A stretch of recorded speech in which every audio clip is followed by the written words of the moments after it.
Thank you for joining me today on The Buzz on Quality.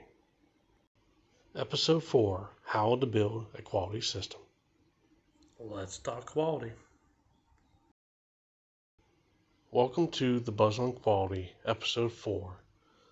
The previous episodes, we reviewed what is quality, why is quality important in all of our lives, and what does your client or customer want from you? What are their expectations?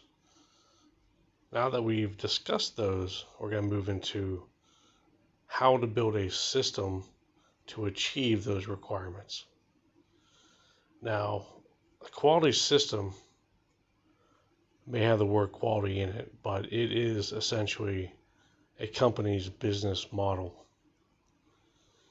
Now, there's many aspects to a business, of course, but quality starts it all, and everything essentially is underneath quality, because without quality starting it the right way, there's nothing for everything else to build from.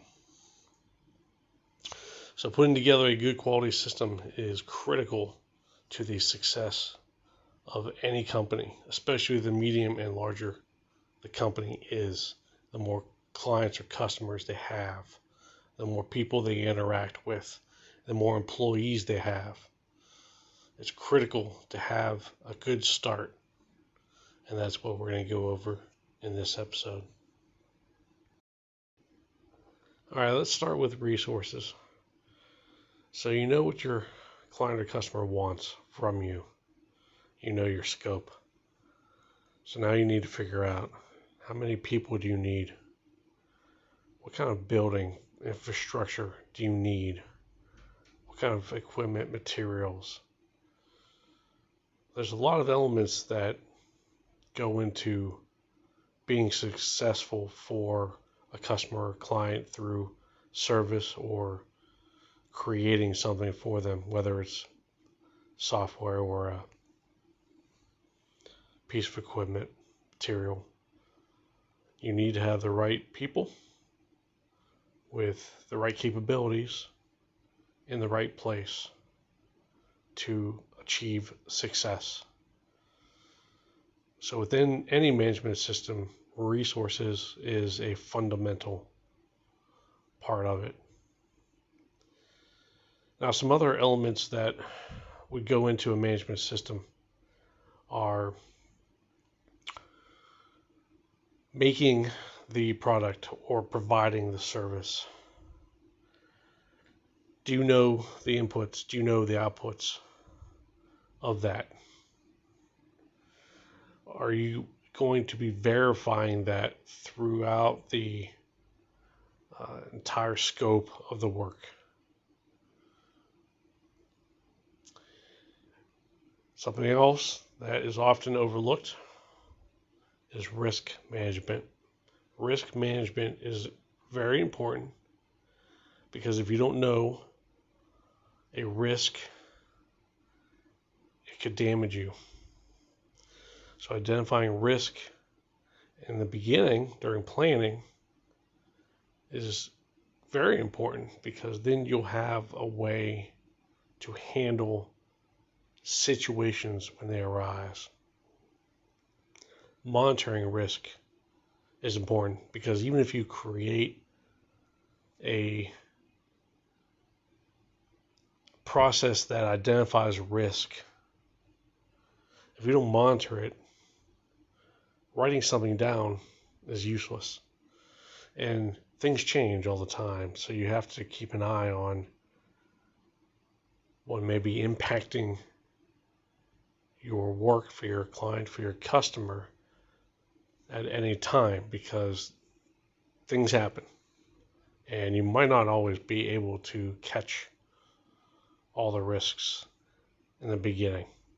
So monitoring risk, staying vigilant is important. Now, I just briefly talked about processes. It's important to have something designed for the employees to utilize to be successful for your client, your customer. So again, it depends on the company, it depends on what you need to do, how you want to do it, but a written document that's controlled is rather important, and it's not always done. I've often heard that they know what they're doing. They've been doing this for years. They don't need anything written down. But we're all human.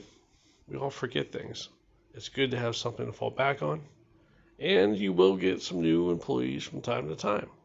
And training just by word of mouth is not always successful. And once you get your processes put together, things change all the time. So another element is change management.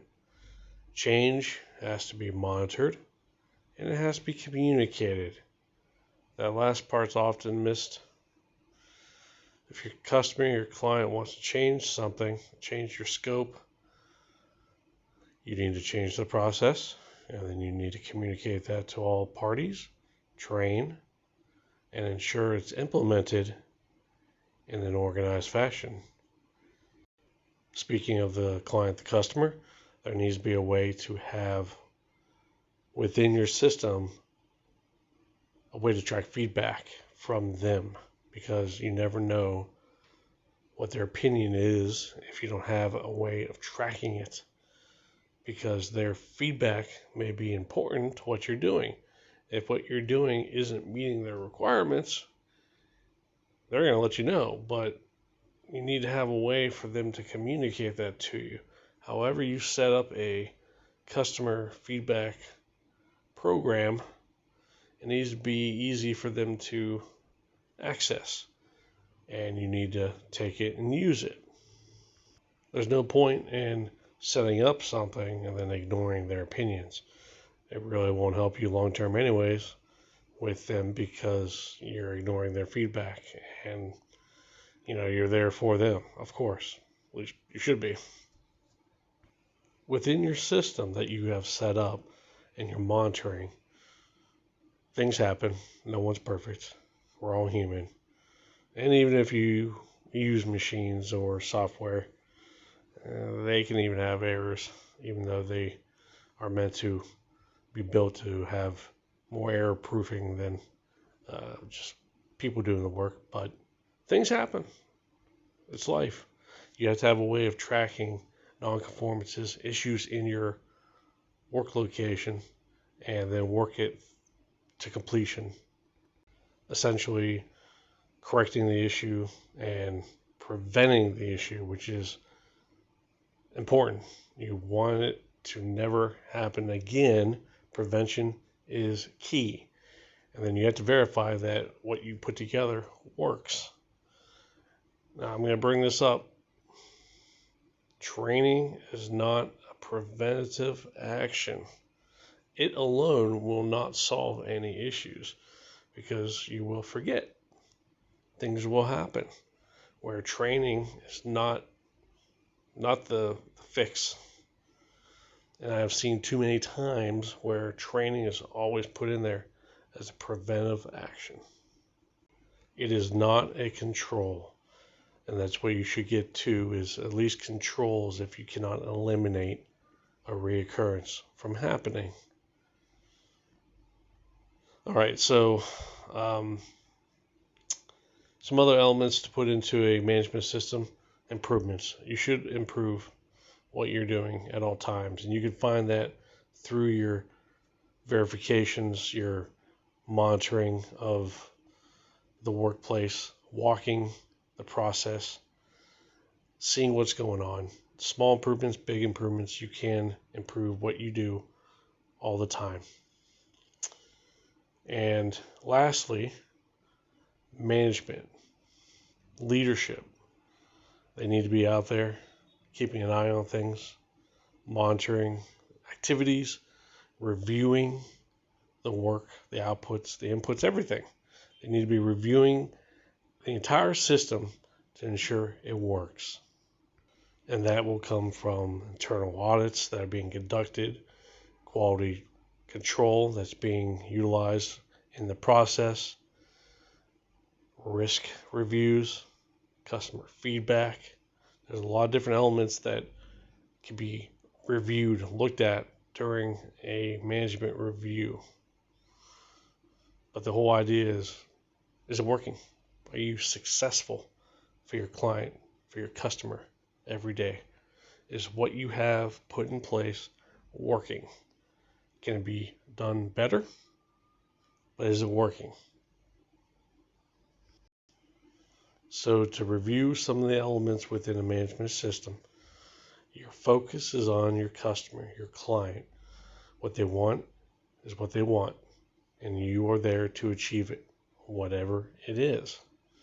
It takes leadership, especially at the senior level, to ensure that whatever system you put in place is implemented, is successful, is reviewed to ensure everything's been put together, everything's been communicated, trained on, and it's working.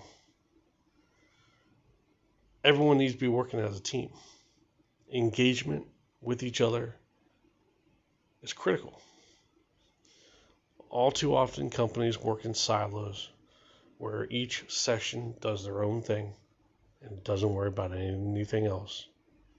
And that doesn't really work. That's not a successful team. You have to communicate with each other. And depending on how you want to do it, it can be easy, it can be complicated, but having a process in place for the employees to use to document what they're doing, but also to guide them through the process of whatever they're doing for the customer or the client is important. You have to have something in place, whether it's simple or complicated, that's up to you, but you have to have something in place. Otherwise, you will not get an outcome the same way all the time that your customer or your client expects. Improvements, whether they're small or big, there needs to be a program in place to document improvements. It could be a wide variety of people. It should be the people involved in the work location that's improving the work. It shouldn't be just senior leadership. It shouldn't just be, say, quality. It shouldn't just be one person. Any and all people that are working involved in that function, whatever it is in that area, need to be involved both in the process and the improvement. Otherwise, what's written may not be what is actually being worked. And all decisions in a company should be based on facts. Facts is important. Evidence is important. Documented information is important. You should always make decisions based on reality, not what you think it may be. Guessing. That's not good business. And relationships matter. You want a good relationship within the company and with your client, your customers, external entities that you interface with. If you have subcontractors, you have vendors for supplies, equipment, materials. Relationships are important. Positive relationships will make the company succeed. Negative relationship will at least possibly destroy a company, but it certainly won't make it a successful one. For the final thoughts, everything I just went through are the various building blocks of a quality management system. And again, any management system that's built has to be designed to what you need to be successful for whatever you're doing for whoever. And every company is different. There's so many different things that are being done out there, so many different sectors of work, so many different sizes of companies out there. Each system is going to be a little unique, although a successful system will be modeled around those various elements. And I'm going to get into those in future podcasts in more detail, so there's an understanding of the nuances within each of those. And there are many. But just keep in mind that at least the vast majority of companies that I'm aware of are in existence for their client, their customer, whoever they may be. That is the primary focus. Although it should be noted that without your employees, you won't have a client or customer. So even though the focus is on them, you need to treat your employees, which are part of your resources, you need to treat them well, because they will keep you in business. All right. Next episode, episode 5, will be on how to use quality. Because once you have something designed and kind of put together, well, you got to act, right? Because putting something down on paper, it's just the first step. Glad you can make it to the Buzz on Quality with Justin Buzzard.